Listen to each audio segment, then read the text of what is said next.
Thank you so much for the kind introduction. Firstly, on behalf of HTTPool, we would like to thank Team MMA for inviting us for a very interesting panel, Why Outcomes Are the Metrics That Matter in 2021. And we also welcome all the eminent co-panelists here. I remember 11 years ago when we started HTTPool, our conversations with clients were limited to a few metrics like CTR, page views, and time spent. Eventually, as digital evolved, we saw technology and research companies helping brands with more quantitative as well as qualitative data points for media planning. Parameters like brand lift, brand safety, engagement, attribution to the last funnel started gaining prominence. And now what we see is technology helping campaigns through artificial intelligence-based optimization for very effective and desired outcome. While majority of marketers leverage data to plan their future advertising campaigns, only 1 out of 3 optimize their ads in flight for outcomes, according to a recent study by LoopMe and Sapio. Now with that, I would like to open the panel and request Rajesh to share his point of view on the topic today. So it's a very interesting topic, Amit, that we are today, gathered to discuss, because obviously spending money, and all brands, no matter how big your organization or how big the brand is, money for marketing campaigns is always limited, and you want the best return on your investment. And in that sense, because measurement is digital, has always been a little bit of a gray area, hazy area.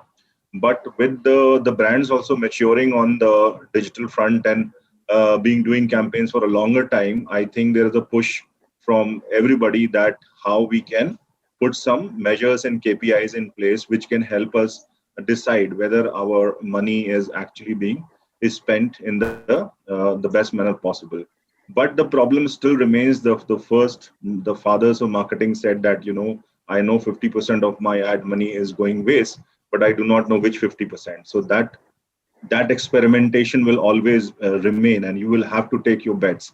Now, having said that, for me as a personal experience, what I have been driving is not so much the media KPIs, but the brand and the business KPIs. I think those are very important for us as an organization, as a business. And now I'm looking after ITC Store, which is a brand by itself with substantial spends that we are doing in the marketing. The one matrix that I am driving is the cost of acquisition per customer and the return on my ad spends. And this is what I'm driving. This is most important because it is directly related to my business numbers. Now, within that, awareness is important. Within that, the virality of the campaigns that we are doing and people sharing the content and creative is important. People commenting on our content is important. But those are media metrics. Those are metrics which is, some people call even the likes and all vanity metrics, which are okay. But finally, you have to decide as a business that what exactly affects your business, whether it is a brand that you're trying to build or a business, in this case, e-commerce business that you're trying to build. So what matters to you, and then everything else falls in place according to that. So that's what my take will be, Amit. Hope I answered the question. Thanks, Rajesh.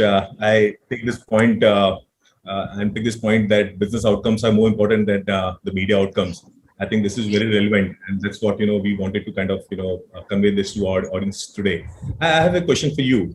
So currently, do you practice dynamic optimization of ads in flight for your current media consumption? And if yes, do you find them beneficial for your marketing plans? So dynamic optimization for our media campaigns, we do follow that. But across the organization, because we are almost having 20-25 brands and a lot of campaigns are going on, I would say that not for all campaigns, but relevant campaigns. So if there is a campaign going on, let's say for YouTube, where we are trying to approach different target audience based on different sets and behaviors, then obviously there is a dynamic optimization of the content. So you may be seeing a different creative versus I'll be seeing a different creative versus Jahid will be seeing a different creative and Peter will be seeing a different creative.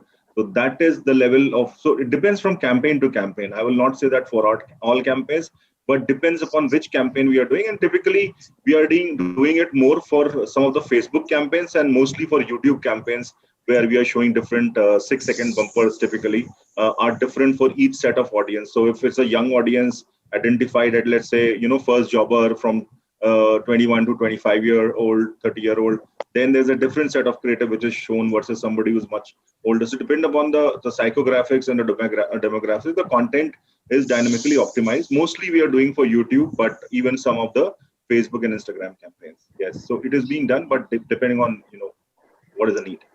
So, Rajesh, my second part was: do you find benefits over doing it in a standard way?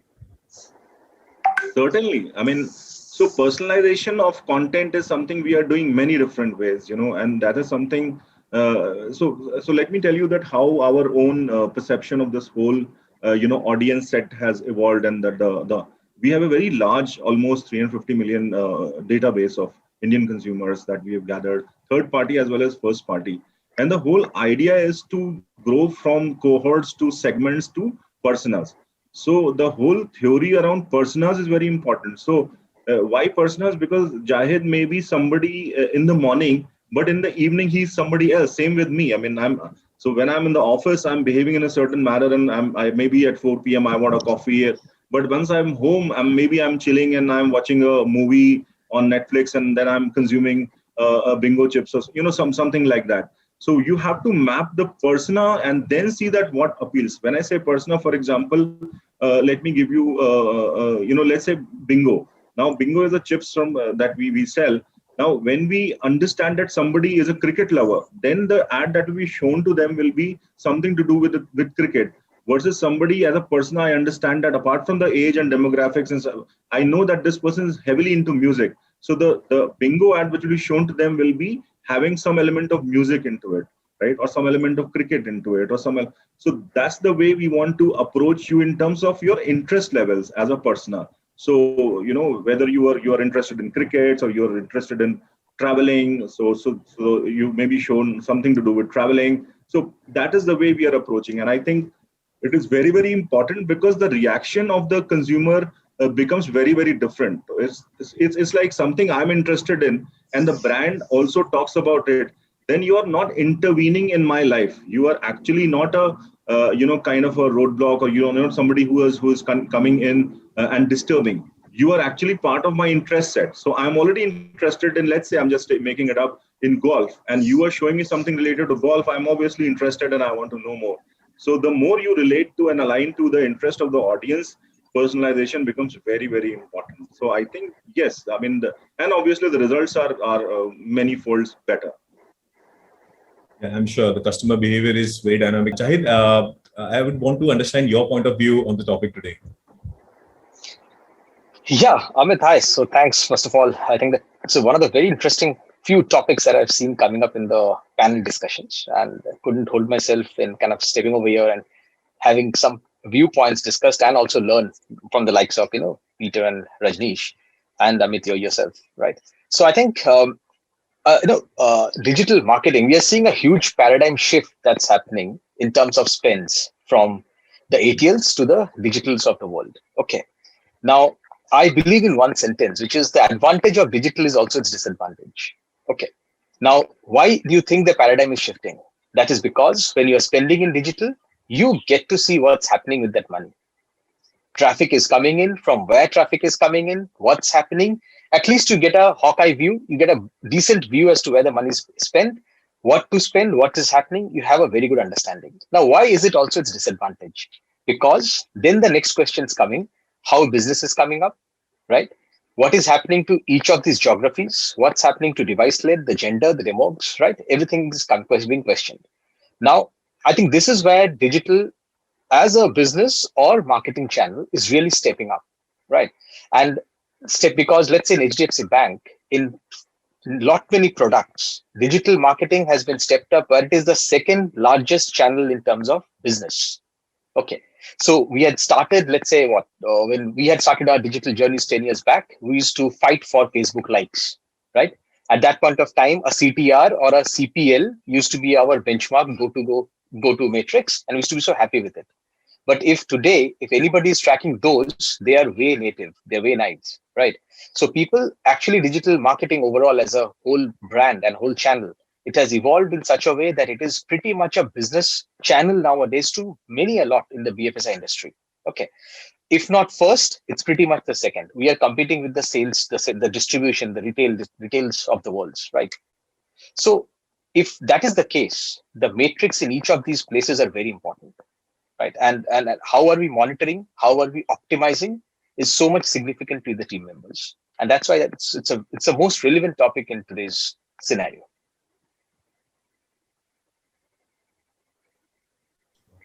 Thanks so much, Jahid, for your inputs. I just wanted to ask you something which I'm also very curious to understand. Do you feel the need of real-time AI optimization within the BFI sector? Because I think you're spearheading with HDFC, one of the early starters in BFSI. So do you have started using AI optimization within your campaigns? Yeah, absolutely. As to that's not an option anymore. So it's so much of data. It's like data everywhere. Right? Maybe you're falling short of oxygen nowadays, unfortunately, but you'll not never fall short of data. There is so much of data to showcase you that where oxygen is actually going down. Right? So how do we make sense of this data? We really need to get method into this madness, and that is where with AI ML available all around. Right? It's high time that every brand and every marketer uses this kind of data to help it's suiting its companies the best result, right? So just to give some examples, right? Uh, Google search always used to do the best in terms of performance marketing, right? People, if you remember the archaic ways of optimization in search, people used to do day parting, week parting, people will do all these things of device targeting, geographical targeting. People will see which are the keywords working in broad match modifier. They will take them and put it in exact match modifier. All these things used to happen. Google has come up with AI-led optimization called TCPA.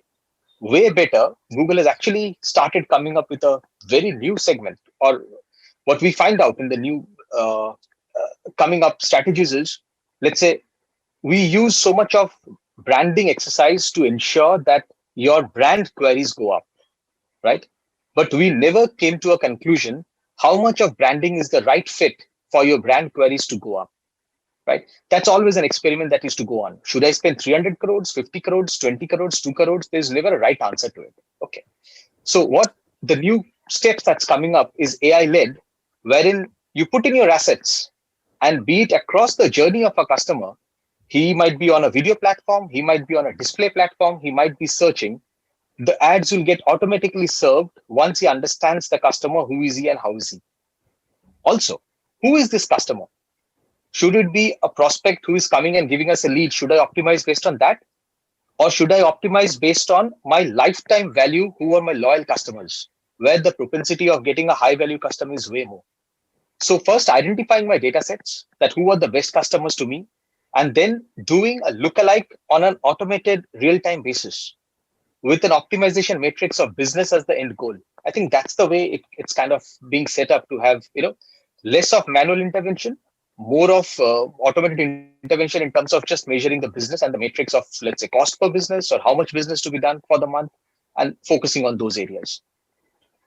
Right. So I just wanted to also understand, when did you start AI optimization, and what kind of delta change did you experience after you started AI optimization for your campaigns? So I think it's 2 years now that we had started AI-led optimization. We had started initially with Facebook, and where starting from serving, we served around 65,000 creatives on the fly.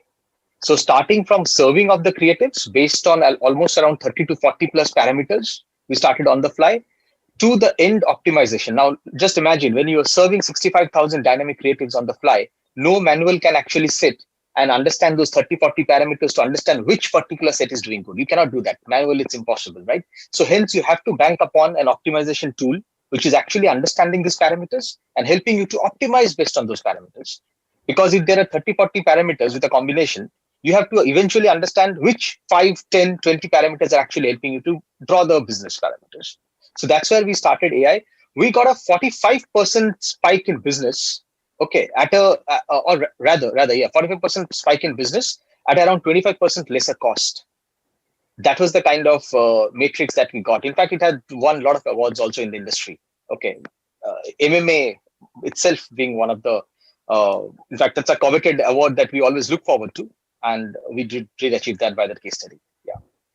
Just move to Pete.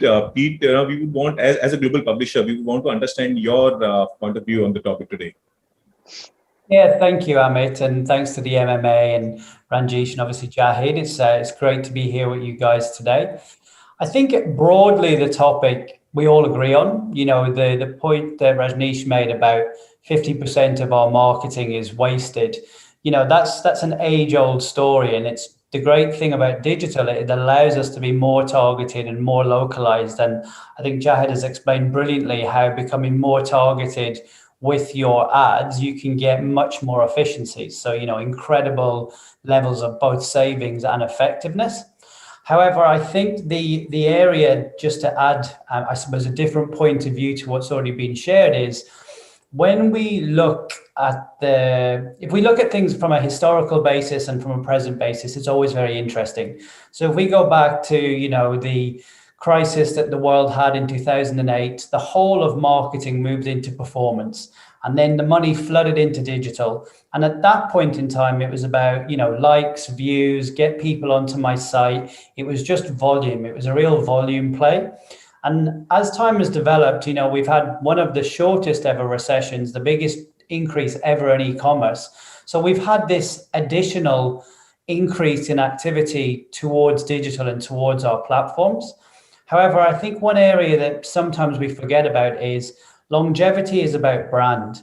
If the average CMO is lasting 18 months at the moment, it's because they only need to hit targets for that 1 year, 2 year period. So they're really focused on the next quarter's earnings. They're focused on the next 90 days. And when it comes to, what we really want to measure for our businesses, marketing goals, business goals, actually the goal of longevity and consistency is about building a brand. And we all know that, digital has been fantastic for a long time at driving efficiency. We can get more people to buy more products. But the problem with that is everyone is doing the same thing. So everybody starts using AI and everybody has the same competitive advantage. So it's just an arms race to see who can buy cheapest and who has the best tech. The way to ensure that you step outside of that is to build a brand, not forget about that brand advertising. And we're at a point now where when it comes to measurement, we can couple the amazing measurement we've got in performance with brand and understanding how we sit amongst our competitive set. How do customers feel about us? Are they coming to us because it's the cheapest price or because they believe the story? Because everything is commoditized. You can go into a restaurant and you can spend 50 cents on a bottle of water or $5 on a bottle of water. It's still water, but the brand on the side is the reason that you'll spend more money on it. It's the same reason, if you think of huge brands, so think of Nike and think of Hyatt. One's got a really strong brand and one's got maybe a slightly less strong brand. Now, if Hyatt started making sneakers, I don't think anybody would rush to buy them. But if Nike said they opened a hotel, there'd be a queue of people that want to find out what's going on because the strength of their brand. And I think when we think about measuring outcomes, and I completely agree with what we've already discussed, but the extra icing on the top that will give us longevity and really ensure our businesses last is always measuring the brand impact of digital and then cascading that down the waterfall to see how does that affect our performance. If I can spike brand relevance by 10%, if I can increase purchase intent or consideration by 10%, what does that do to the bottom line on top of all the great optimization technology that exists? So it just adds balance to, we shouldn't forget about the top of the funnel and we should never forget about the emotional connection that we want to make with our customers. Pete, do you think the industry is moving towards having more over dependency on the media matrix for the outcomes? I think it's a tough one because, as an example, we've moved heavily to programmatic as an industry. And also, let's be really honest about how the industry works. We've got very experienced marketeers working inside businesses that understand all the theories of marketing. And as it cascades through to an agency, which are under severe pressures from an economic perspective, they're bringing in very junior, individuals, maybe 2, 3, 4 years experience, and they have huge budgets, and they're really being tasked with driving efficiency. And how do you drive efficiency if everything is short term? Well, you can look at the cost of a CPM, you can look at the cost per click, you can look at the cost per view, you can look at any of these efficiency metrics, but the challenge you're left with is you're always looking at the short term. And, perhaps they don't have the time, they haven't had the training, but certainly they don't have the experience. If I'm 25 and working in a programmatic team, I don't have the experience to know that just driving down cost has a long-term detrimental effect on my business. So there's so many conversations I have today, and I speak to a client lead, I speak to a client or a director, and they are very knowledgeable about the importance of building the connection with the consumer. When it gets the 5 steps down the line and I'm speaking to the trader, they say my CPM is too high and they can get a cheaper click somewhere else. If we all have a race to the bottom, we can always get something cheaper. But there's a reason that we choose the cars we do. There's a reason that we choose the products we do, and it's for quality. And quality doesn't come at the cheapest price. Quality is that combination of time spent, of understanding, and at paying for value. And I think the value exchange is what's been lost if everything just races to the bottom. So from my perspective, I would love to be in a situation where, we were still had access to that real-time ability to look at a campaign, but we stepped away from saying it's all about the CTR, it's all about the VCR. And I know that this panel would never consider those things to be the key points of a campaign. But as we mentioned earlier, sometimes the metric is cost per new user, return on ad spend. But what's the timeline? And if I focus everything on my return on ad spend in the campaign itself, so in my 30 days, where's the longevity and what's going to bring consumers back? Because I can spike your return on ad spend, just give your product at half price, give someone a $10 free. It's so easy there's a kind of theory that any metric that can be gamed will be gamed. And that's the thing, no blame on anyone, but we know that it's easy to spike performance. So it's about making sure that we're not just solely looking at what's happening today, but what does the current campaign mean for the next 3 days, 30 days, 3 months, 3 years, and so forth. Thanks, Pete. Thanks for the insights. Now, I want to go back to Rajnish, a couple of questions. So, Rajnish, as a marketer for FMCG brand, what are the outcomes you would want to focus on, basically? Because we're talking about outcome-based metrics. So, what are these outcomes you would want to focus on? When you look at the evolution of each of the brands, for example, Ashirwad is a well-known brand amongst the Indian consumers. It's evolved, it's been there almost 15-20 years, and it is one of the biggest brands in our portfolio for foods, almost 5,000-6,000 crores of consumer spend. So their awareness is not an issue. Awareness is already there. What you want to drive is brand love. How do you the stickiness, and then when new players are trying to enter into the space, how do you create that barrier to entry where the consumer already has so much trust built into the brand that they do not want to change to another Atta brand, or there are sub brands. So Ashirwad ghee is there, salt is there, and so many others, and variants of Atta as well. So as you try to expand the portfolio of an existing brand, which is already well established and entrenched within the consumer mindscape, then the target there is to how make sure that the brand love is a barrier to entry for any other brand, or the trust level is so high for that brand. Now let us look at another brand in the portfolio. Let's say Febble chocolates. Now Febble chocolates is just 2 to 3 years old. It's trying to just get into a very large and with a lot of very old players like Cadbury's and so on and so forth, Nestle.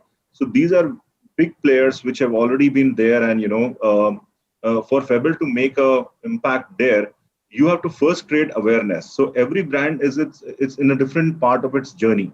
So if you look at Febble, there the main task is awareness, versus Ashirwad, where the main task could be brand love, versus a brand like Bingo, which could be all about being aligned with the end user, which is in this case people who are youngsters who consume chips, who watch Netflix on a binge, and then who watch IPL on a binge. So those are and for them you have to be part of their lifestyle.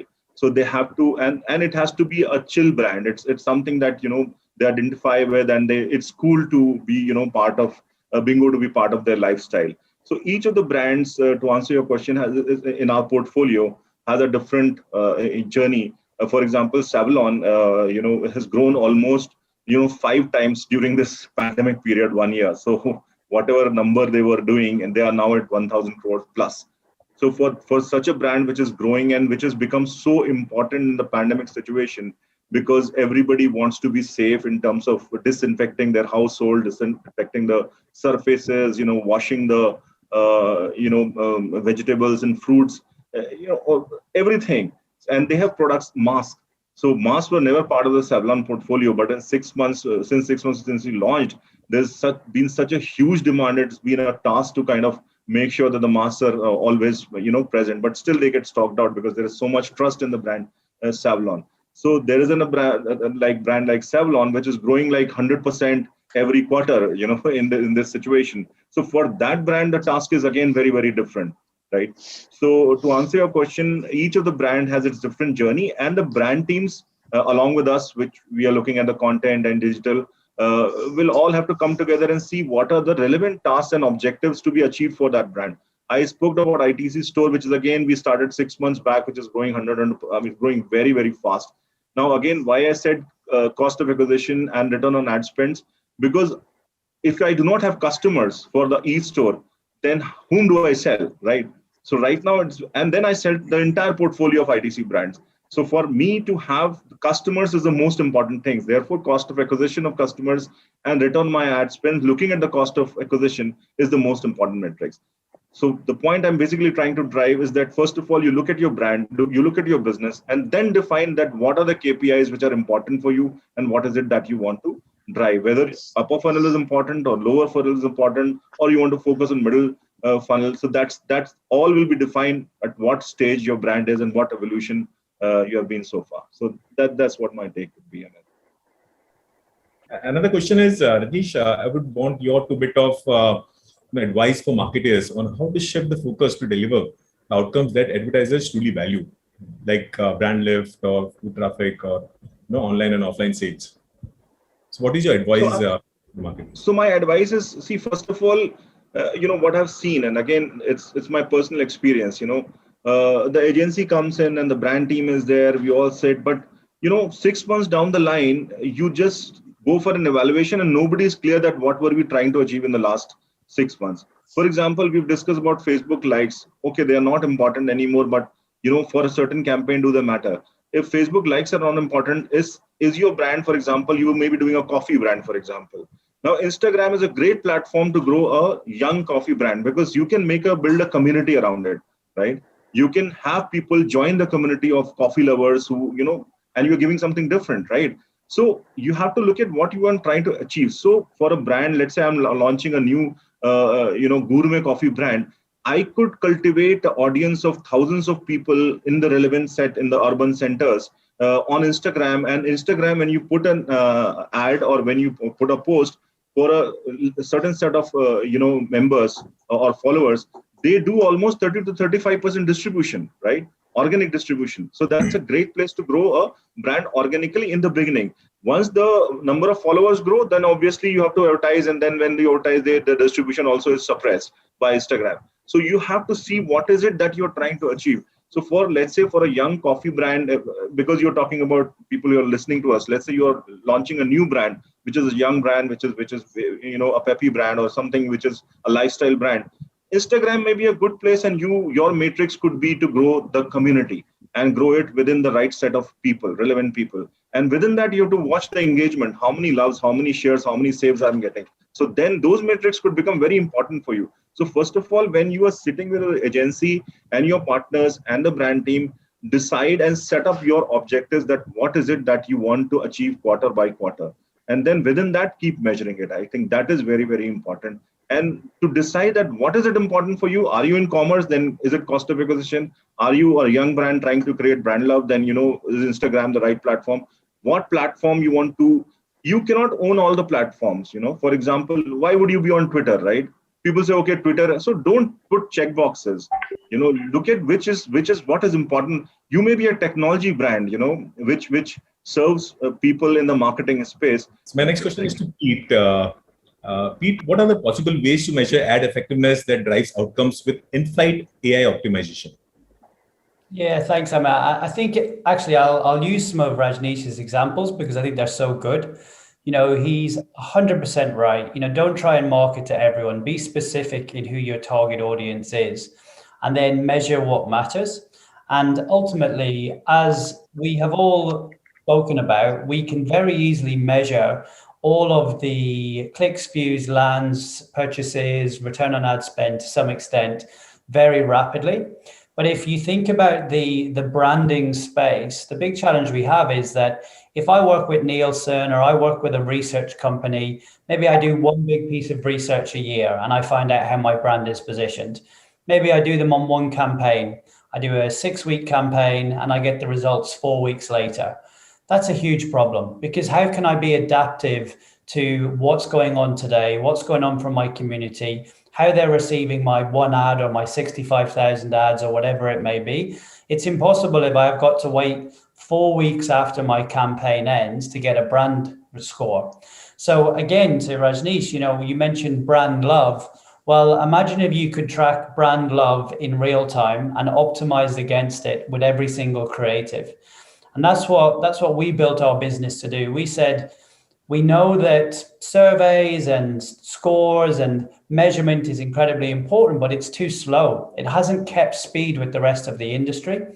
So we wanted to use the technology that we've mentioned, AI, and also measurement, so we could do a survey instantly on a consumer as soon as they see an ad, but actually give the brand the results back immediately. So they can say, I think I want to target this 18 to 25-year-old on Instagram, but is it working? Is it building the community? Am I getting that loyalty from ad 1 to ad 20? And quickly, instead of just measuring it on clicks and views, I'll measure it on favorability, on consideration, on is this building a community? Would I come back to this brand? Would I buy the brand new coffee? And it's much, much more powerful, because we can all agree that the media metrics are useful, but they're proxy metrics. However, having the access to all of these types of questions, is my individual ad getting cut through to my audience based on what I'm trying to achieve? That can only be done by using AI and also by doing real-time measurement. And then we can forget about asking the trader to optimize everything to CPM. He can optimize, or she can optimize, to brand loyalty, brand affinity, consideration, purchase intent. And when you do that, you see that the performance metrics absolutely rocket. It has just as big an effect as having multiple creative and having really deep AI.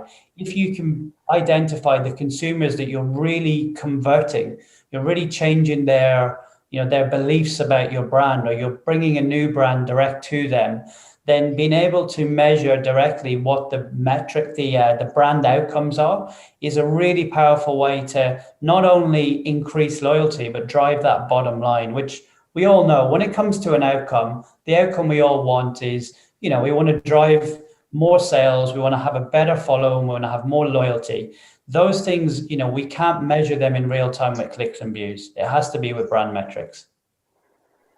So Pete, tell me how real-time is the qualitative data which you analyze? Yeah, I mean, obviously, think probably something that a lot of us have done. We've used a YouTube brand lift study, and they actually show you the question at the end of the ad, maybe different ads, but you see it very quickly. You still get your results, weeks after the campaign ends. You can get weekly indications, but there's no link to the AI, there's no link to the DMP, and there's no reporting. What we've realized is you need it immediately. So we're serving thousands and thousands of surveys every single day. I mean, hundreds of thousands on a global basis. The results are in the platform immediately, so we can see the favorability immediately. So every single day, not only do we have a snapshot of what's going on for us, for our competitors, for the client's competitors, most importantly, but then the AI layer, exactly as Jahid mentioned, is optimizing to those goals. So instead of having AI that's optimizing to a click or a land, and obviously optimizing to sales is very beneficial, but before you get to that point where someone is buying, you have to have all the touch points and bring them on the journey with you. So we believe that ability to optimize brand in real time, so immediately, once you get a response, the system that we've built is optimizing every 10 minutes. So it's like having your best programmatic trader but focused on brand metrics, only looking at your campaign and making changes every 10 minutes. And what we see there is just across the suite, the improvement on favorability, intent, and actual sales can be 3, 4, 5x when you're not versus when you're not using the technology. Oh, that's real fast, Pete. I have another question for you. In fact, Rajneesh and we discussed about it, and the industry is dominated. Most of the distribution of media in digital is dominated by 2 or 3 top players, and they have their own metrics, which we have to kind of work with. So, how do you think independent players can bring additional transparency while the market is dominated by these biggies? Yeah, I mean, let's give a couple of examples. So if you go back 5 years, the travel industry, was the biggest spender on Google. So companies like Booking.com, Skyscanner, Booking.com alone spent $1 billion a year on Google. So that's a lot of money. But then Google decided to enter the travel industry. And all of a sudden, Google is one of the top players in the industry. So all that data that they achieved, all that learning that they got, they're using that directly against you. So on the simplest basis of protecting your brand and protecting your business, it's important that you have diversification. So, and by the way, that example goes for everything. I would imagine things like you mentioned, Amazon is doing the exact same thing now with a lot of their consumer brands. But let's go back to a real example today. So we're working with a big insurance client. They're very big, have always been a big advocate of Google. No matter what we do, we can never get anywhere near to the scores that Google achieve when it comes to cost per quote. It was just impossible. The tracking that we're using is all of Google's tracking. So let's just give them the benefit of the doubt and say that they've got a much better understanding of how to run their systems. But what actually happened was this client brought in an independent measurement company to track all of their media simultaneously. What happened? Instantly, Google's performance dropped by 70% and everyone else's increased significantly. In our case, we became one of their best performers. Now, that just shows you that the importance of independence. We have independent companies for viewability and brand safety, yet many clients have got the entire Google suite from start to finish, or they trust all of the Facebook metrics or whatever metrics it is. And look, I don't think you should trust my metrics. I think you should have independent metrics, independent measurement, and make sure that each partner has got a fair chance to deliver against your goal. But what we want to see is the best results for the advertisers, keeping them competitive, and then not automatically just getting results for the person that's both the measurer and the provider of the media. You wouldn't allow that. You wouldn't allow people to score their own homework, because we know that human beings, if we have an opportunity to give ourselves an advantage, that we would, and that's human nature. So take that opportunity away, work with a range of partners, and make sure there's independence there. Thanks, Pete, for that lovely insights. Moving to Jahid. Jahid, as a custodian of a BFSI brand, where performance outcome is one of the key factors for you. What are the best practices you follow to deliver the right ROI? Yes, so I think I'll try to cover this into 2 parts, which is one is performance, and though yes, we are BFSI and we are performance heavy, we are doing significant enough work in the branding space also. I'll cover that also slightly. Okay, though Pete and Rajneesh have covered it extensively. Okay, so coming on to the performance side, yeah, I told you, right? Like digital is now evolving as a channel for business, right? Now, when it is coming as a business, if you see the age-old, the offline sales, how have they succeeded? If you remember the age-old sales days, I'm sure all of us have been in sales sometime or the other, right? We used to always been questioned, "Ye mahina kitna karoge? What is your pipeline for next month?" Right?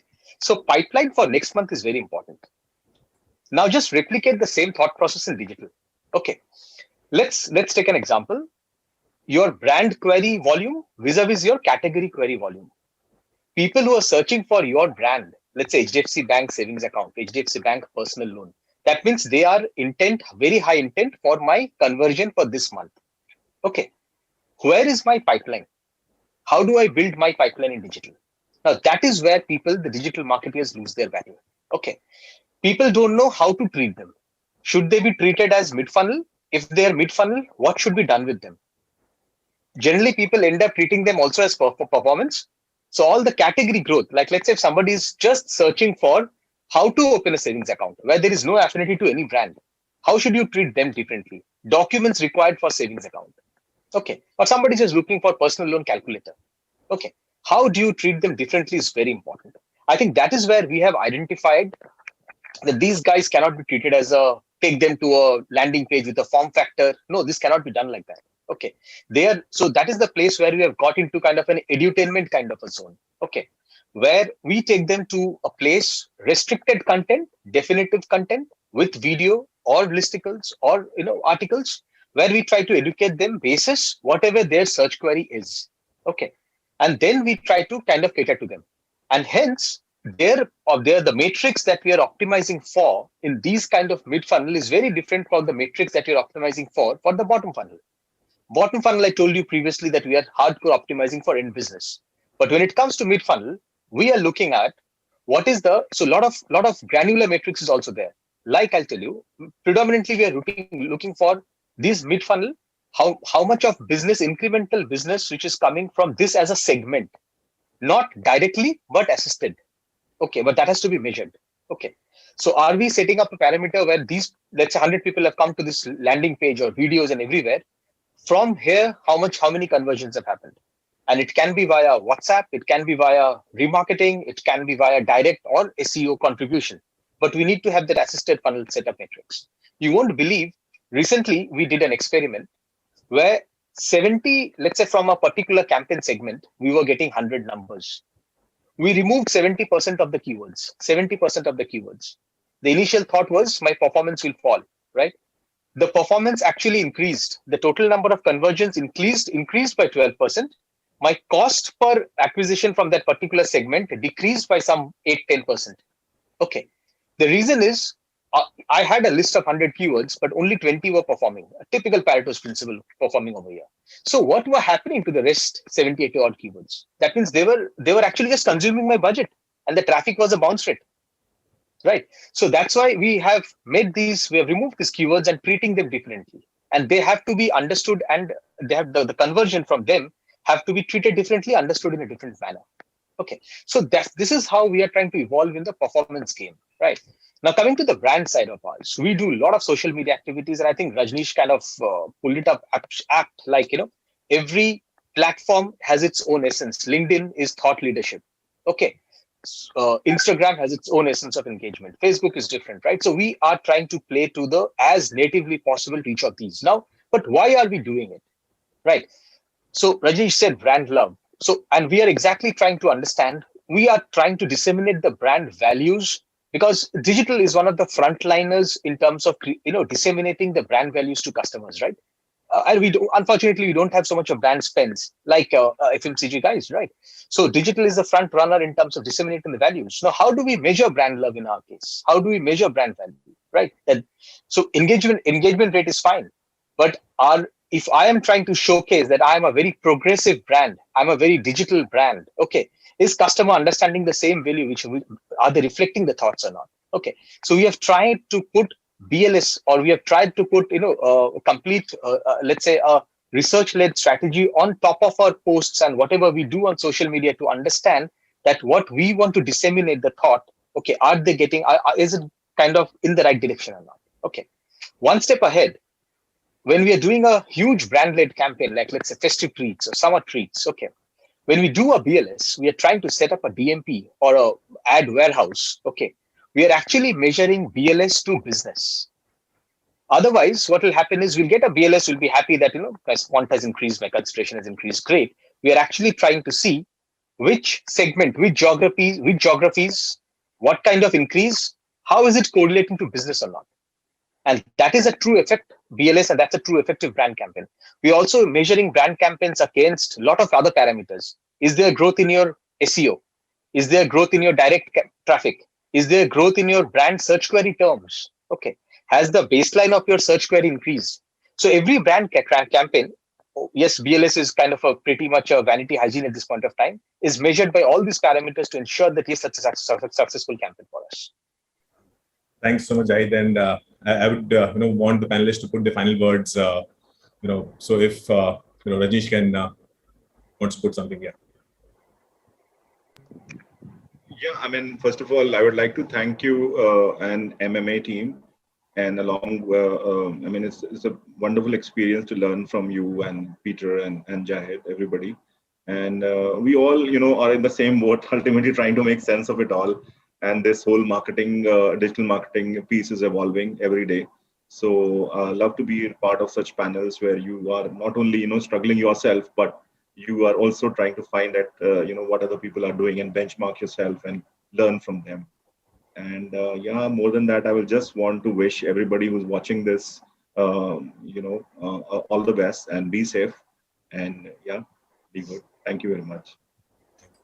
Jahid, on to you. Yeah, I think to all the digital marketers, the art is not about how you are spending the money. The art is about how you are benefiting the organization that you're working for with the money that you're spending. Okay. And yes, staying true to that, I think excel. And yes, stay at home, bank from home, wear your mask, get vaccinated whenever it comes. And yeah, hope all you and your family members are very healthy life at this point of time. Thanks, Jahid. Pete, on to you. Thanks, Ahmed. Thanks, everybody. The panel has been very impressive. I love what Jad just said about, BLS is a hygiene factor and it has to deliver the whole way through. And what it leans me to believe is it's all about transparency and conversation. People really being open about what they're trying to achieve, working together, and actually having the one-minded goal to get to that point of view. And be that what we're doing with our marketing, what we're doing in our countries, we want everyone to be healthy, happy, safe, and to get the best from their lives. And I think that marketing can be a real tool for good when it's used well. And I strongly believe that working together in a truthful way can be very powerful for all of us. Thank you so much. Thank you, everyone, again so much. And we take one more key message from here: be healthy, be safe, stay protected. Thank you again, everyone. Bye-bye. Thank you.